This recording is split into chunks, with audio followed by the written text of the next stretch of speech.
حضرت عائشہ رضی اللہ تعالیٰ عنہا بیان کرتی ہیں، رسول اللہ صلی اللہ علیہ وآلہ وسلم نے فرمایا، اے اللہ، جو شخص میری امت کا حکمران بنے اور وہ ان پر سختی کرے تو بھی اس پر سختی کر، اور جس شخص کو میری امت کا حکمران بنایا جائے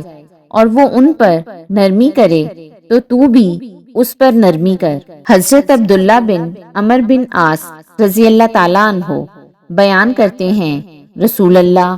صلی اللہ علیہ وآلہ وسلم نے فرمایا، انصاف کرنے والے اللہ کے ہاں رحمان کے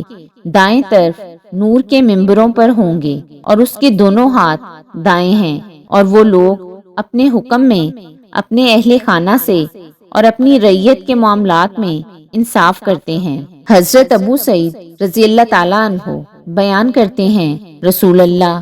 صلی اللہ علیہ وآلہ وسلم نے فرمایا، اللہ نے جس نبی کو بھی مبعوث فرمایا اور جس کسی کو خلیفہ مقرر فرمایا تو اس کے دو خصوصی مشیر ہوتے ہیں۔ ایک مشیر اسے نیکی کا حکم دیتا ہے، اسے اس پر آمادہ کرتا ہے، جبکہ ایک مشیر اسے برائی کا حکم دیتا ہے اور اسے اس پر آمادہ کرتا ہے، اور بچتا وہی ہے جسے اللہ بچائے۔ حضرت انس رضی اللہ تعالیٰ عنہ بیان کرتے ہیں، حضرت قیس بن سعد رضی اللہ تعالیٰ عنہ کا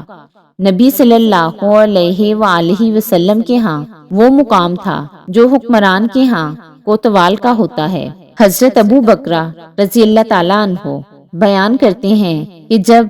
رسول اللہ صلی اللہ علیہ وآلہ وسلم کو یہ خبر پہنچی کہ اہل فارس نے کسریٰ کی بیٹی کو اپنا حکمران بنا لیا ہے تو آپ صلی اللہ علیہ وآلہ وسلم نے فرمایا، وہ قوم کبھی فلاح نہیں پائے گی جس نے اپنے امور کسی عورت کے سپرد کر دیے۔